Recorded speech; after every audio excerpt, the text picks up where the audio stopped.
The Giver, a novel by Lois Lowry, published by Houghton Mifflin Harcourt. Chapter 1.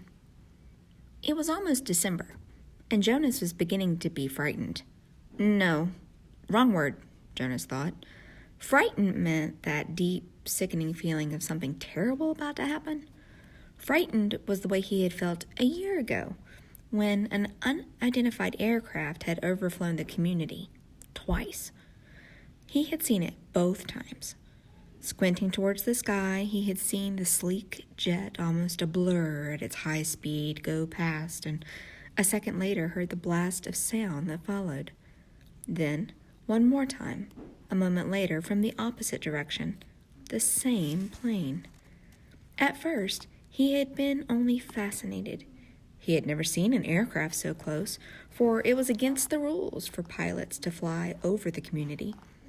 Occasionally, when supplies were delivered by cargo planes to the landing field across the river, the children rode their bicycles to the riverbank and watched, intrigued, the unloading and then the takeoff directed to the west, always away from the community. But the aircraft a year ago had been different. It was not a squat, fat-bellied cargo plane, but a needle-nosed, single-pilot jet. Jonas, looking around anxiously, had seen others, adults as well as children, stop what they were doing and wait, confused, for an explanation of the frightening event. Then, all of the citizens had been ordered to go into the nearest building and stay there. Immediately, the rasping voice through the speakers had said, "Leave your bicycles where they are." Instantly, obediently, Jonas had dropped his bike on its side on the path behind his family's dwelling. He had run indoors and stayed there, alone.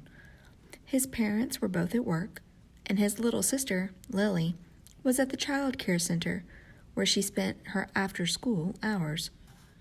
Looking through the front window, he had seen no people. None of the busy afternoon crew of street cleaners, landscape workers, and food delivery people who usually populated the community at that time of day. He saw only the abandoned bikes here and there on their sides. An upturned wheel on one was still revolving slowly. He had been frightened then. The sense of his own community silent, waiting, had made his stomach churn. He had trembled. But it had been nothing. Within minutes, the speakers had crackled again, and the voice, reassuring now and less urgent, had explained that a pilot in training had misread his navigational instructions and made a wrong turn. Desperately, the pilot had been trying to make his way back before his error was noticed. "Needless to say, he will be released," the voice had said, followed by silence. There was an ironic tone to that final message, as if the speaker found it amusing. And Jonas had smiled a little, though he knew what a grim statement it had been. For a contributing citizen to be released from the community was a final decision, a terrible punishment, an overwhelming statement of failure. Even the children were scolded if they used the term lightly at play, jeering at a teammate who missed a catch or stumbled in a race. Jonas had done it once, had shouted at his best friend, "That's it, Asher, you're released," when Asher's clumsy era had lost a match for his team. He had been taken aside for a brief and serious talk by the coach, had hung his head with guilt and embarrassment, and apologized to Asher after the game. Now, thinking about the feeling of fear as he pedaled home along the river path, he remembered that moment of palpable, stomach-stinking terror when the aircraft had streaked above. It was not what he was feeling now, with December approaching. He searched for the right word to describe his own feeling. Jonas was careful about language, not like his friend Asher, who talked too fast and mixed things up, scrambling words and phrases until they were barely recognizable, and often very funny. Jonas grinned, remembering the morning that Asher had dashed into the classroom late as usual, arriving breathlessly in the middle of the chantings of the morning anthem.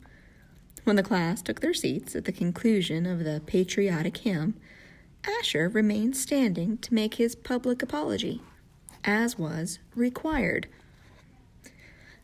I apologize for inconveniencing my learning community. Asher ran through the standard apology phrase rapidly, still catching his breath. The instructor in class waited patiently for his explanation. The students had all been grinning, because they had listened to Asher's explanations so many times before. I left home at the correct time, but I was riding along near the hatchery. The crew was separating some salmon. I guess I just got distraught watching them. I apologize to my classmates, Asher concluded. He smoothed his rumpled tunic and sat down. We accept your apology, Asher. The class recited the standard response in unison. Many of the students were biting their lips to keep from laughing. I accept your apology, Asher, the instructor said. He was smiling. And I thank you, because once again you have provided an opportunity for a lesson in language. Distraught is too strong an adjective to describe salmon viewing. He turned and wrote distraught on the instructional board, and beside it he wrote distracted.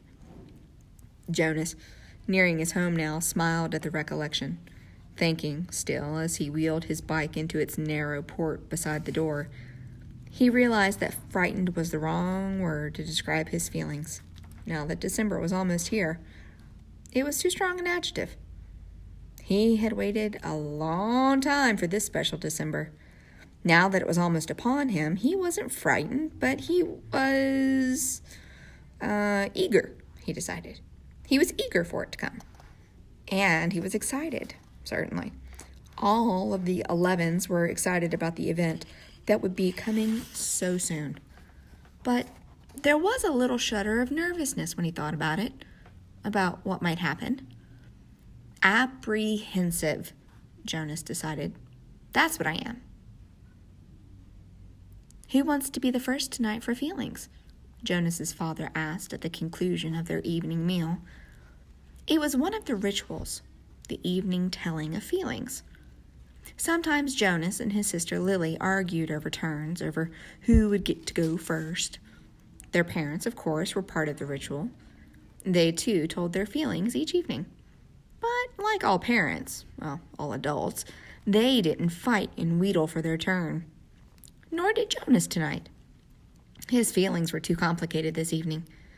He wanted to share them, but he wasn't eager to begin the process of sifting through his own complicated emotions, even with the help that he knew his parents could give.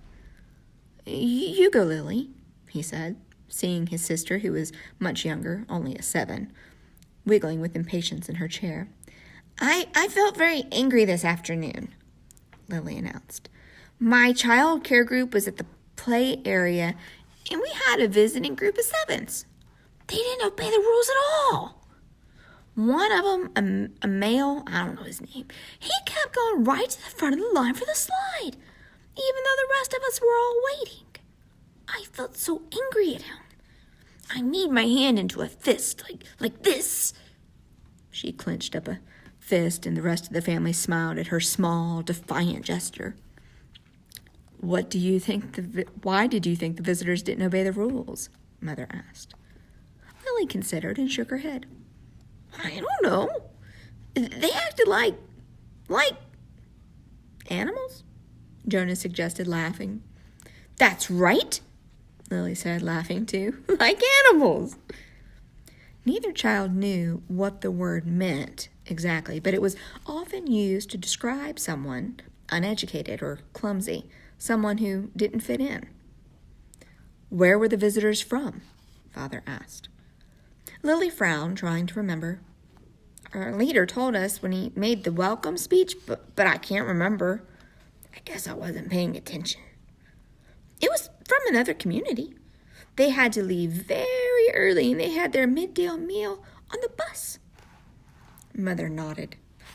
Do you think it's possible that their rules may be different? And so they simply didn't know what your play area rules were? Lily shrugged and nodded. I suppose. You visited other communities, haven't you? Jonas asked. My group has, often. Lily nodded again. When we were sixes, we went and we shared a whole school day with a group of sixes in their community. How did you feel when you were there? Lily frowned. I felt strange because their methods were different. They were learning usages that my group hadn't learned yet, so we felt stupid. Father was listening with interest. I'm thinking, Lily, he said, about the boy who didn't obey the rules today. Do you think it's possible that he felt strange and stupid, being in a new place with rules that he didn't know about? Lily pondered that. Yes, she said finally. I feel a little sorry for him, Jonas said, even though I don't even know him. I feel sorry for anyone who is in a place where he feels strange and stupid. How do you feel now, Lily? Father asked. Still angry? I guess not, Lily decided. I guess I feel a little sorry for him. And sorry I made a fist, she grinned. Jonas smiled back at his sister. Lily's feelings were always straightforward, fairly simple, usually easy to resolve. He guessed that his own had been too when he was a 7. He listened politely, though, not very attentively, when his father took his turn, describing a feeling of worry that he'd had that day at work, a concern about one of the new children who wasn't doing well. Jonas's father title was nurturer. He and the other nurturers were responsible for all the physical and emotional needs of every new child during its earliest life. It was a very important job, Jonas knew, but it wasn't one that interested him much. What ginger is it? Lily asked. Male, Father said. He is a sweet little male with a lovely disposition, but he isn't growing as fast as he should, and he doesn't sleep soundly. We have him in the extra care section for supplementary nurturing, but the committee is beginning to talk about releasing him. Oh, no, Mother murmured sympathetically. I know how sad that must make you feel. Jonas and Lily both nodded sympathetically as well. Release of new children was always sad because they hadn't had a chance to enjoy life within the community yet, and they hadn't done anything wrong. There were only 2 occasions of release, which were considered not punishment.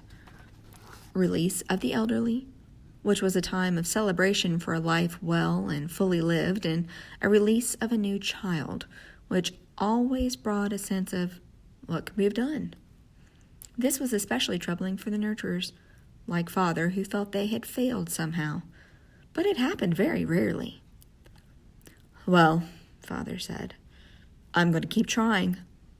I may ask the committee for permission to bring him here at night, if you don't mind. You know what the night crew nurturers are like. I think this little guy needs something extra. Of course, Mother said, and Jonas and Lily nodded. They had heard Father complain about the night crew before. It was a lesser job, night crew nurturing, assigned to those who lacked the interest or the skills or insight for the more vital jobs of the daytime hours. Most of the people in the night crew had not even been given spouses because they lacked, somehow, the essential capacity to connect with others, which was required for the creation of a family unit. Maybe we could even keep them, Lily suggested sweetly, trying to look innocent. The look was fake, Jonas knew. They all knew. Lily, Mother reminded her, smiling, you know the rules. 2 children, 1 male, 1 female to each family unit. It was written very clearly in the rules. Lily giggled. Well, she said, I thought maybe just this once. Next, Mother, who held a prominent position at the Department of Justice, talked about her feelings.